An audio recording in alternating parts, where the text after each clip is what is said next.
Over the Easter period, just quickly before we go into the game on Saturday, Danny, over the Easter period, 2 draws, obviously 3-1 behind against Bradford to come back and draw. That must have been really good for the team to keep the playoff hopes alive going into this week. Yeah, I don't think it was a must-win before, but like I said before, a few games, it certainly... a must not lose, shall we say. And when you're 2 goals down in any game, let alone at home against a team going for automatic, you have to say it's a great result when the whistle goes at the end. Before it, want to win. But now going into tomorrow, obviously that point has allowed us to still keep the dream alive at reaching the playoffs. But now tomorrow's win becomes mandatory, really. It has to happen. So before you ask, is it must win? Yeah, it probably is tomorrow. Yep, just going to ask that. Anyway, 2 games to go, 3 points off the playoffs. What's been the message to the players this week? I think the gaffer and us have preached to them, and not that they needed it, and kept sort of reiterating the fact that we can get in the playoffs once we're in and we can win them. But to get into the playoffs in the first place, we have to win and make sure others lose. So it's not necessarily in our hands. I do think if we win both games, we'll be very unlucky not to be in there.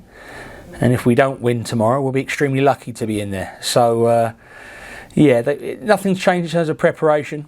These lads have played in big games before. They deal with the pressure.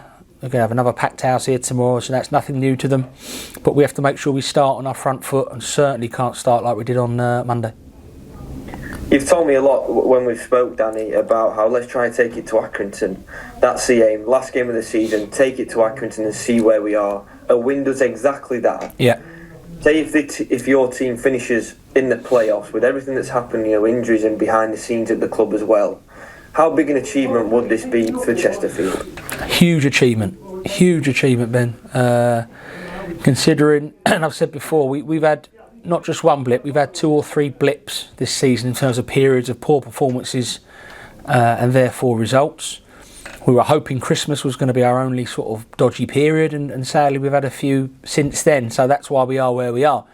If we eradicated those poor results and a run of poor results, I'm sure we would have been sitting top 7 with it in our own hands, but I'm sure we're not the only team with stories of if we'd done this or if we did that. I'm sure a lot of clubs in our league across the country saying that will share that sentiment. So yeah, I think if we did get in there, you'd fancy us. I do always fancy the team that finishes in the last position because A, it's the least expected team, and B, they usually have momentum, which we've certainly got.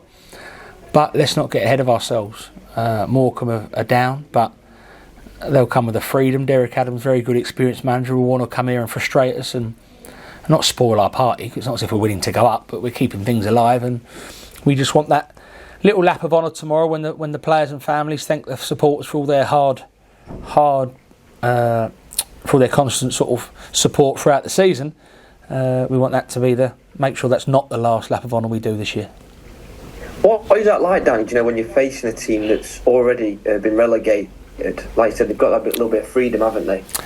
They have, but they're bottom of the league, so you can't ask for on paper a better fixture than having a team down the bottom, and that's no disrespect to Morecambe, because I'd be lying if I said, we'd rather be playing someone who's top of the league, or mid-table or going for the playoffs, because that, if we don't turn up, Morecambe causes troubles. If we turn up, we should have a good day, and that's the same for every game this year, not just Morecambe. And let me just say that. So we can't moan about the last few fixtures we've got. We played Tranmere fight for the life the other week and got absolutely mullered. So we could get mullered tomorrow. We lost 3-0 home here to Accrington earlier in the season, who were down there, although probably albeit just about safe. So anything can happen on any given day. Referees' decisions, bad decisions from our players, injuries, all sorts. We've got to make sure that anything that we are in control of tomorrow, we do control to the best of our ability. Yesterday, the kit launch for the new season had over 1,000 fans in the stadium. You are averaging the largest attendances, since moving into the new stadium. That is such a great way to highlight the fan base and supporters you have. It is.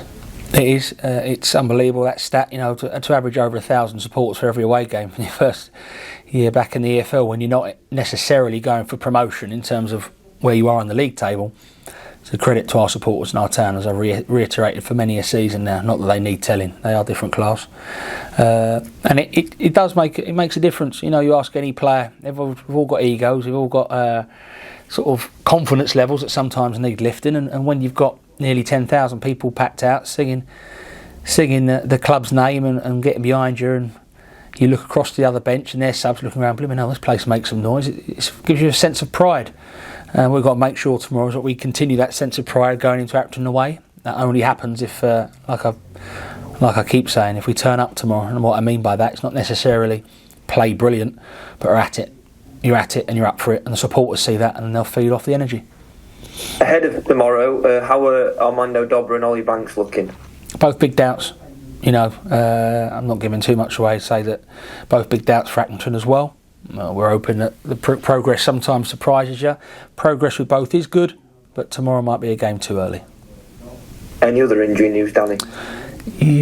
No. We've had Jack Sparks is available for selection tomorrow, but might be a game too soon for him, but that's great. I should imagine he'll be in and around it for Accrington. But yeah, as I say, training's been pretty light. Gaffer doesn't want anyone getting any unnecessary knocks or niggles within the sessions. Everyone's fresh. You're not suddenly going to get players fit now, 44 games in. So it's up to everyone to stick together. It's up to the ones that are not involved, be ready, because at any minute they could be on the pitch or playing at Accrington. Hopefully the 1,000 or 1,200, whatever we've sold at Accrington, the season isn't finished just yet. And finally, Danny, I know he was in the crowd a couple of weeks ago. He might have been in recent games as well. How is Tyrone Williams doing? Very, very good. Surprisingly good, in a good way.